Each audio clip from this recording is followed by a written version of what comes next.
Hey there, art nerds. Welcome to another watercolor art chat and tutorial. I can't wait to walk you guys through this piece that I painted while evacuated for Hurricane Ida, because it's going to give me a chance to talk about all kinds of things like working in a smaller workspace, setting up a new workspace, working when you can't work at home, and dealing with humidity.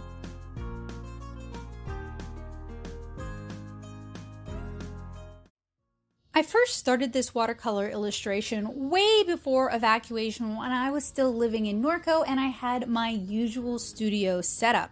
And at the time, I went ahead and I stretched several watercolor illustrations so that they would be ready to paint when I was ready to paint them. Because when it comes to stretching watercolor illustrations, generally you want to let them dry at least overnight after stretching to make sure that initial stretching water has had a chance to evaporate out of the paper. For this watercolor illustration, I inked it on Stonehenge Aqua Cotton Rag watercolor paper, the cold press finish, so it has a bit of a texture, and the fact that this is cotton rag is going to become important a little bit later on. I inked it with a Sakura Pigma FB brush pen, which is both waterproof and alcohol marker proof, and you guys hear me talk about it here on the channel all the time.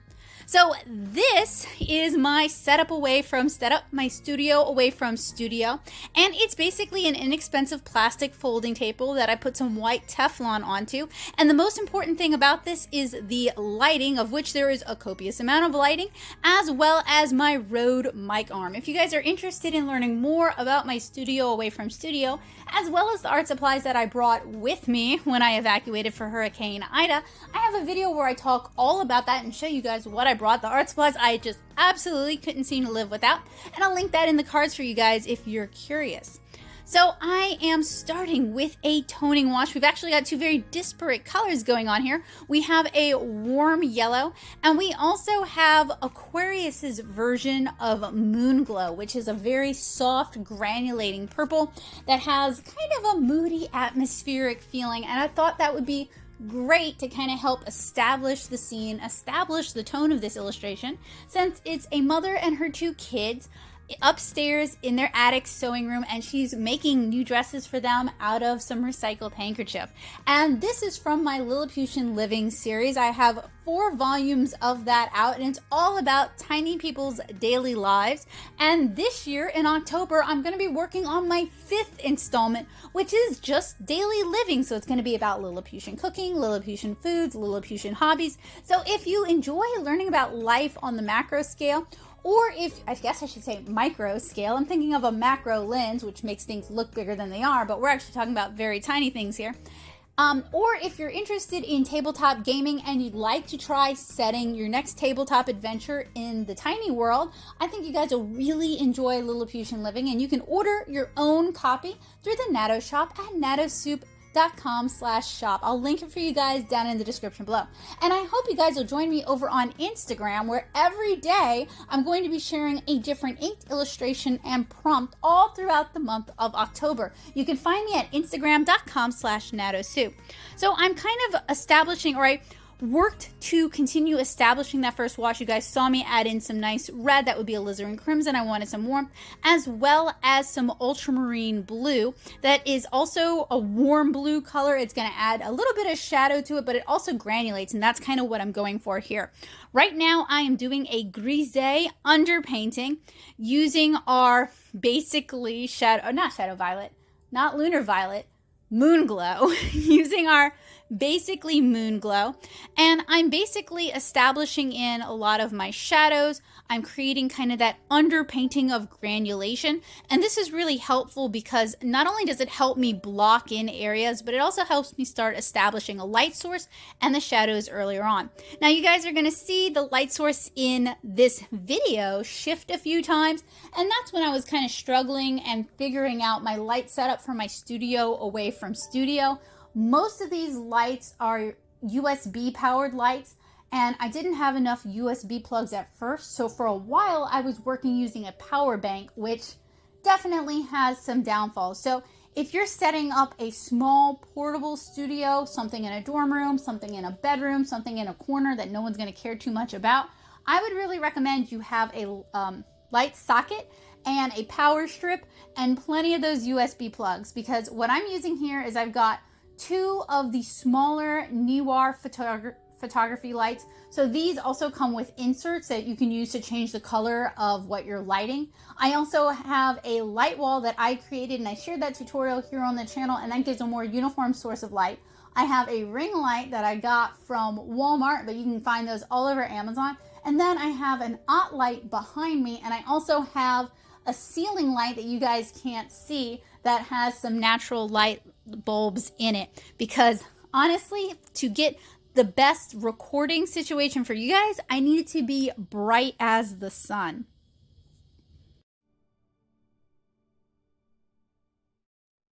So while painting this illustration, I am actually not at home. I am evacuated. We had to evacuate for Hurricane Ida, and what seemed like it would only take a couple of days and a little bit of hassle has turned into an entire month and a lot of hassle. So I'm staying at my mom's house across the river, about 30 minutes away from my new home that I've never had a chance to live in before. A tree fell on the garage.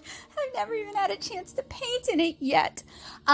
And I'm staying over here because she has a generator, which means I have electricity even when no one else in the area besides other people with generators have electricity, which has been a huge, huge help. It's been honestly a blessing, because there's a lot of people down here who don't have running water, don't have electricity, don't have internet. I don't have internet. So it's definitely been kind of an uphill battle after Hurricane Ida. But the people in Southeast Louisiana are incredibly resilient, incredibly tough. We are made of tougher stuff. In fact, I was in downtown New Orleans today on Magazine Street because we went to an estate sale auction. And while they had some damage, it was honestly, compared to the area where I live, St. Charles Parish, it was super, super minimal. So while I'm not trying to minimalize what the people of New Orleans have gone through, I know they tend to get more media coverage than anywhere else in Louisiana.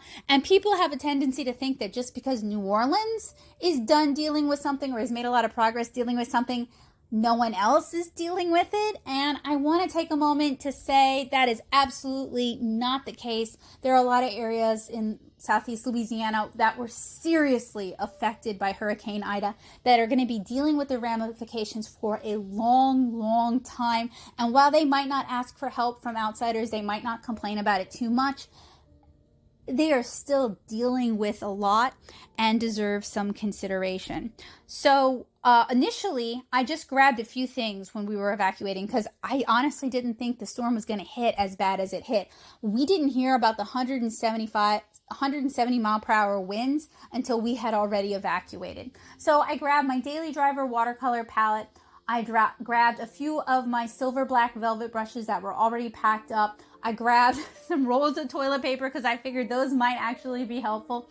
I grabbed some of the watercolors that were on stretcher boards that I hadn't had a chance to paint yet. I grabbed my Core Mini palette, my Da Vinci palette. I grabbed my Aquarius watercolor palette because I was hoping to field test that. And I grabbed a bunch of my in-progress watercolor pieces that are either not yet penciled, not yet inked, or haven't been stretched yet.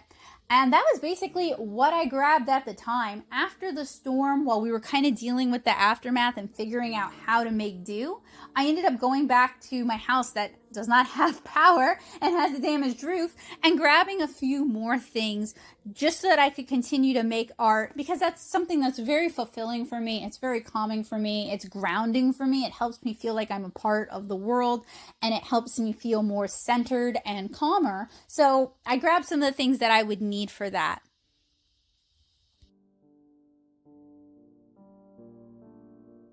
If you're not really a video tutorial kind of person, I've started sharing write-ups of my process and progress over on my Twitter at NatoSoup. And I have one for this video. I'll link it for you guys there. But at this stage, I'm kind of starting to layer in and block in some of the larger colors. So we have the dark brown for the wood floor, and we also have kind of a cream color for the walls. And for the floor, I wanted to do a wood texture. So once the floor has dried, I'm going in with a dark brown mixed with a black, and I'm doing kind of a loose wood texture for this. And after it had a chance to dry, I realized it was a little bit too stark. So I add in some darker brown and black to help it kind of meld better and to create more shadows. But you guys will see that a little bit later on. And then on the walls themselves, I want to create kind of a handmade stucco sort of texture. So I'm just kind of going to stipple on a darker mixture of our cream color, which has some Venetian red in it. It's got some burnt sienna in it. It's got some yellow ochre in it. I'm going to stipple that on to kind of create a stucco texture because I wanted this to feel like a real space. I wanted this to feel like an environment. And a great way to do that is to add in some unique textures.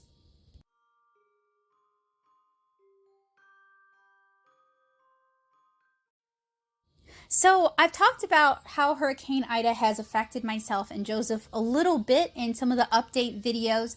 About 3 weeks has passed since the storm hit, so I wanted to talk about it a little bit more with you guys. So we were in the middle of moving out of a rental house in Norco into the home we had just purchased. After 9 months of house hunting, we finally signed the deal. We could finally start moving our stuff in, and halfway through the move, Ida hit, and it stopped everything for a while because the roads in this area had trees all over the place, down power lines, standing water, no electricity, so no stoplights, no street lights.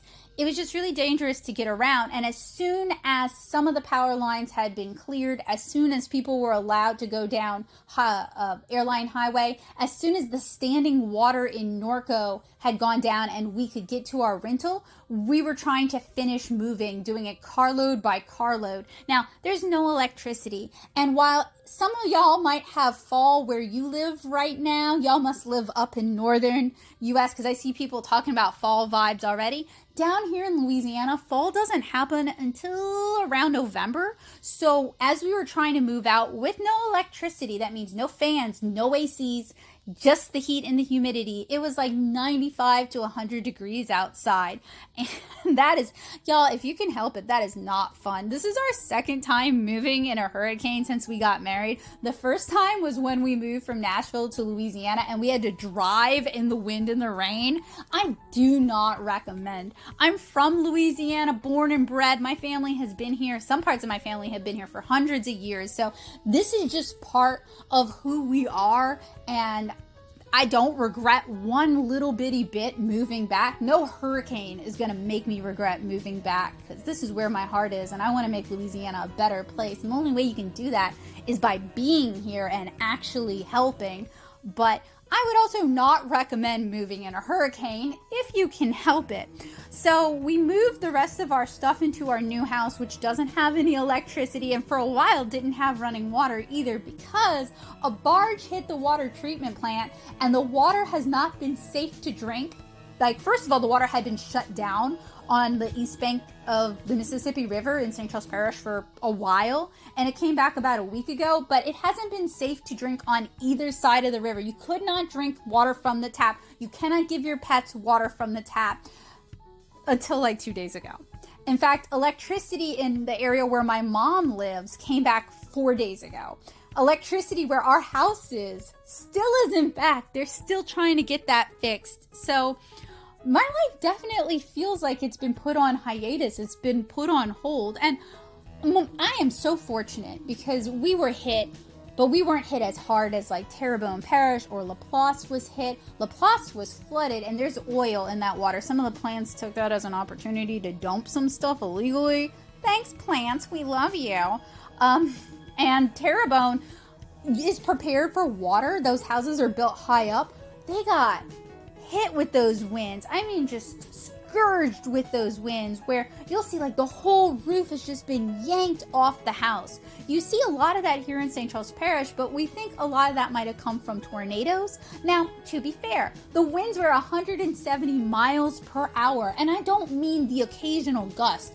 I mean for 4 hours, for 6 hours, like all night. It was like being inside a washing machine, hearing the wind just scrape across the house, driving water in through windows that were permanently sealed. There's a lot of people, if you drive around out here, and I know many of y'all can't, but if and when you do, there are houses where you would think at first, oh, they just had a little bit of roof damage. And then as the weeks progress, you see everything they own out on the lawn to be thrown away. You see all of the insulation in their house out on the lawn to be thrown away because it's ruined. You see the sheetrock that holds up their walls, makes up their walls, out on the lawn to be thrown away. All their carpeting out on the lawn to be thrown away. And you realize how bad Ida hit people around here. How many people have now, they can't live in their homes and they're waiting for insurance to pay for things so they can start fixing stuff up. And they're doing what they can just to try and get by and make do.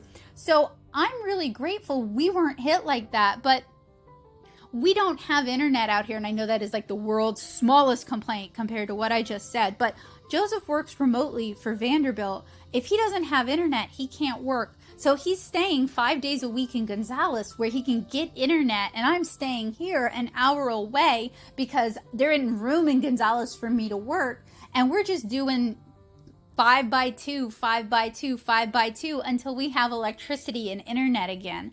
And that's hard. We've only been married for about a year, and it's not a fun start to the new life we were hoping to embark on together. You know, it's definitely been kind of a struggle.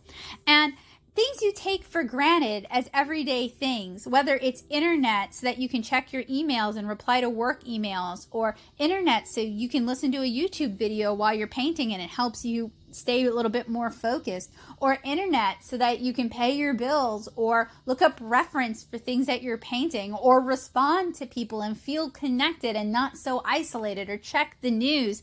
We don't have that right now. We're really lucky that the Walmart here is open at all, but it closed at 3 for a while now. So we spent 2 days just trying to hit Walmart to do some grocery shopping. You can't find beef or pork out here. You can't find anything fresh out here right now because all of the supply chains have been severely disrupted. I tried to place an order through Amazon right after the storm because the mail was coming through, and it's gotten lost twice. And these are all small potatoes in the scheme of things, but it does make you really grateful when everything's kind of back to normal and things are kind of working again. It makes you really grateful for those things that you took for granted. Like the water is potable. I can drink the water from the tap again. And it's so nice not to have to bring up a bottle of water just to brush my teeth, you know? It really kind of reminds you of all the things you just take for granted because they almost happen by magic. You had to fight for them. Or just being able to, like right now, the street lights, some of them are working because they're on generators, some of them are not. It makes you grateful and excited every time a new street light is working because that's one fewer area where someone is going to get T-boned by a truck from out of state who doesn't know how to drive around here. It's been a lot. It's honestly been a lot. It's been hard. It's been frustrating. It's been tiring. It's been depressing. I definitely feel like we've gotten forgotten by the rest of the country.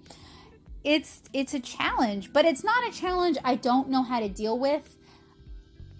It's just when Katrina hit, the internet was definitely around, but like social media wasn't a thing. So I wasn't aware of how little people in other states cared because you weren't as connected to these people, you know? But now with Ida, it's like people were ready to move on while the winds were still 170 miles per hour. Before the eye wall even passed, people were done. They did not care. And it's hard to feel like you're part of a comics community when you know that they don't care about what happens to the members in their community. They want you to care about them, but they have no concern for you. And this year was already hard with COVID. Oh boy, with COVID killing off a lot of my work.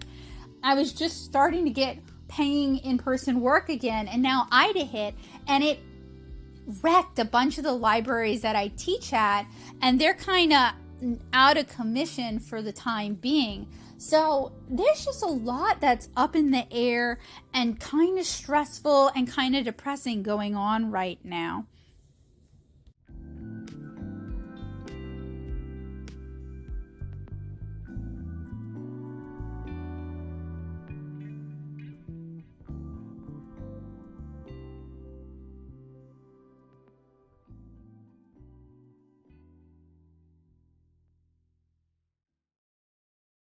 But that's why it's really nice to be able to sit down and do a little bit of painting, to just kind of try and escape into something that's really meditative and really relaxing. And this is one of the reasons I love drawing. I love painting. I love sharing it with you guys. I love when you enjoy the things I make. I love when y'all talk to me and say encouraging things. This is why it's important for me to help you guys make art a habit, because for me, art is that safe place, that eye in the storm. It helps me make sense of the world around me. It allows me to at least attempt to communicate with other people, even if they're often not receptive to what I have to say. As someone who was always criticized growing up because I have a sharp tongue and I tend to say what I think, and I can be very blunt, and I don't want to be a mean person, art has allowed me to convey the best of myself, or attempt to convey the best of myself, and to make things that make other people happy and have the opportunity to make other people smile. And even in this storm, even with things as challenging as they are, I feel super fortunate that I can carve out a little workspace where I can work. Now, that said, that doesn't mean this hasn't been fraught with challenges. This piece took about a week to paint, and this is a piece that would normally take 3 days at most. And a big part of that was a lot of my time has been consumed either trying to move stuff carload by carload from one town to the next town, or my life has been consumed by helping my mom clean up the trees and the debris in her yard, and we haven't even had a chance really to work on our yard yet. Or it's been consumed driving around looking for places to get gas, because for a while you couldn't get gas out here, or you had to sit in a line for 2.5 hours to get gas, or driving into Metairie, which is about 30 minutes away, to use the Wi-Fi at a coffee shop so I can upload videos or get stuff scheduled or respond to emails. Right now, everything takes at least twice as long, if not longer. Stuff I took for granted takes so long. And one of the contributing factors for that, for this piece, was the high humidity. So I feel like humidity control, water control is not really talked about enough in watercolor circles, or maybe I'm just part of the wrong ones, because when I've asked other watercolor artists what they do to help control the humidity in their environment, they look at me like I'm nutso. Even other Louisiana watercolor artists look at me like I've grown a horn and have started talking another language. But I think humidity control is really important. So this illustration is on a cotton rag paper. Cellulose paper, which is the cheaper paper, it's typically student grade paper, it's what you often find in like watercolor sketchbooks. Cellulose paper does not play well with humidity at all. And the reason for that is the water doesn't actually soak into the surface of cellulose paper, it sits on top of it, and your pigments sit on top of it too. So when it's super humid out, unless there's really nowhere for your water to go, because it's not going to evaporate into the environment. With cotton rag paper like this, the cotton rag absorbs some of the water, so it's a little bit easier to do water control. But once it's gotten really wet, once you've done like a wash of water, it takes a really long time to dry. Some of the things that I've painted in this illustration took 4-5 hours to be dry, and were still damp when I came back to it. So I'm doing a few things to help control the environmental humidity. I have the air condition going, which is great. That does help. That's moving air. That's air that the water is, some of the moisture is being pulled out of that. I have a big dehumidifier in my room running almost all the time, and we empty it frequently. It will hold about a gallon of water, and I have to empty it twice a day. So that's obviously pulling a lot of moisture out of the air. I also have the bathroom fan running most of the time if I'm not recording audio, because that's circulating the air, and moving air is more likely to absorb humidity from, say, a watercolor illustration. I also, if I am done recording for the evening, I will turn the ceiling fan on and get even more air moving. I don't do that while I'm recording because it actually makes the lighting in the room flicker, which causes a strobing effect. And you guys will see that in some of my videos when I first moved to Norco, because when I lived in Nashville, I didn't have a ceiling fan in the room, which is ridiculous. Any house in the South needs ceiling fans, y'all. But that house was built like garbage, so whatever. But in Norco, there was a ceiling fan in that little room, and I didn't realize that it would cause strobing effects if I sped the video up. I know better now. Now, some of you guys might be wondering why I'm not using a hair dryer to help speed up dry times. And frankly, right now, if I had access to one, once the paper at least absorbed the water, I might use a hair dryer on the lowest setting. So very, very cool, just to get some moving air directly on the paper and encourage that moisture to evaporate. But what I've noticed, and maybe this is just a me thing, I'm painting with professional grade paints here now. We're using Sennelier, we're using M. Grams, we're using Core, we're using Winsor Newton. So I'm not using student grade paints, but something I've noticed is when I have a hair dryer on my art, even on a low setting, even held far away, it sometimes turns pigments that are typically translucent somewhat opaque, and it makes them seem more muddy than they would normally be. So I'm not really a big fan of hair dryers to speed up dry times for my art. I know that works for some of y'all. Y'all must be magic, because it does not work for me. Now, humidity control, water control is also important with the brushes that you're using. I've noticed that synthetic watercolor brushes have a tendency to drip drop water on my illustrations, even when it's not super humid outside. I know some people love them. I don't get it. It doesn't work for me. But I do happen to like natural hair brushes or mixed fiber brushes, like the silver black velvet brushes that I'm using here are a mix of a synthetic and a squirrel hair. And the reason I like natural hair brushes, ethical concerns aside, those are valid, and that is one of the reasons I know people like synthetic brushes. But I have not, honestly, and I've tried a lot of synthetic brushes, and I've tried a lot of recommended synthetic brushes. I have not encountered any full synthetic brushes that have the kind of flags on the hair that natural hair brushes have. I've not in my time encountered any that handle truly like a natural hair brush. I have not encountered any that have like minimal belly compared to natural hair brushes. And I've actually done videos where I compare synthetic and natural hair brushes and talk about why I like what I like about them. The silver black velvet are a really good compromise. They hold on to the water a lot better than just a synthetic brush would. And they're more affordable and honestly sturdier than most of the natural hair brushes I've used. I think they're great. I don't have a deal with them. I wish they noticed me. I would happily take a sponsorship because I really love their brushes, and I think they're really good for what they are.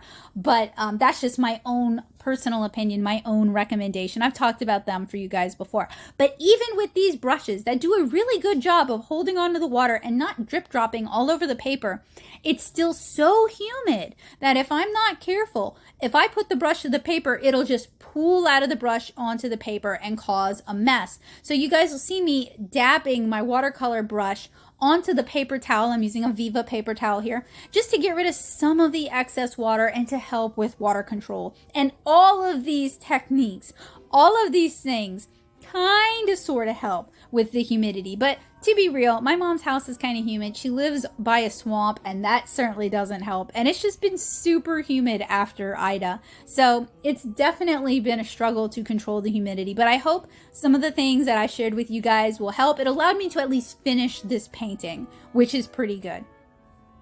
So you guys will notice that there is a lot of fabric in this room. So I'm trying to capture different fabric textures from satin to velvet. I'm also trying to capture surface patterns. Now, some of them I inked in like the stripes on that fabric up there. Some of them I freehanded like the Madras plaid in the background. And my techniques for doing plaid are basically one set of stripes at a time. So like the large vertical yellow stripes all at the same time, let those dry fully, then go over it and do the yellow stripes in the opposite direction. And that way you'll get that overlap of color, that slightly more saturated color where they cross.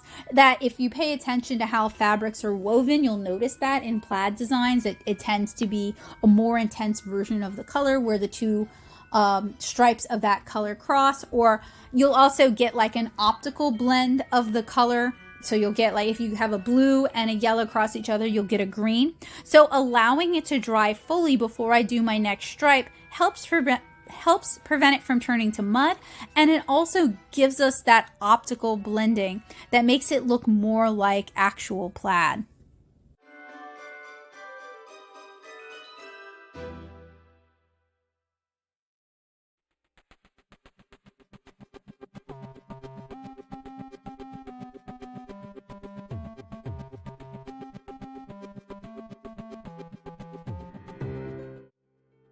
If you're looking for a straightforward start to finish how to paint people, how to paint objects watercolor tutorial, oh boy, do I have you guys covered. I've got some great playlists down in the description below that I really hope you guys will check out. I try to create tutorials that can appeal to the absolute never ever really watercolored beginner, as well as people who are interested in utilizing watercolor to try something different with their illustrations. Now, I don't approach watercolor from a fine art perspective because I'm not a fine artist. I am a comic artist who happens to have 2 degrees in art. My first is in digital media from the University of New Orleans, and my second is in sequential art or comics from SCAD. So I am a watercolor comic artist, and I love sharing what I've learned over the years to try and make watercolor accessible to even more people. I am so delighted that it's seen a surge in popularity over the years. I wish I could credit myself. I think I have evangelized watercolor for comics to a degree because I've been painting 7-inch Caran in watercolor since 2012, so that's quite a long time there, and there's definitely been some new watercolor comics that have popped up since there. So I'll give myself a little bitty pat on the back. Maybe I had some smidgen of influence on them. But if you guys enjoy what I do, if you have found it useful, helpful, or informative, if you find it entertaining, it would really mean a lot to me if you'd consider subscribing, leave a kind comment, and join me over on Patreon. So I still want to talk about surface design. So for these flowers, I use a really simple brush stroke reliant shape to kind of capture the essence of a rose. And I believe in a Power Hour live stream a while back, I talked a lot about how to paint surface design, how to think about surface design. And that's basically just any design that's wrapping around what is supposed to be a 3-dimensional object. So in this instance, the bolts of fabric, you want to warp the design that you're painting a little bit so that it looks like it's actually going around the object. And the best key to success I have for you guys is you paint your base color, let it dry absolutely completely bone dry, and then you add your surface design. And if you are a little tentative about it, you might find that using watercolor pencils and sketching it in with the watercolor pencils and then painting it with watercolor, or just starting with watercolor pencils and wetting it down and then going over it again with the watercolor pencils once it's fully dried. That'll help you build up confidence while you practice freehanding your surface designs. It definitely takes a bit of confidence and a lot of practice to get fairly good at freehanding surface designs, but I definitely believe in you, and I've got one more technique for how I do surface designs that I'm going to show you guys a little bit further in.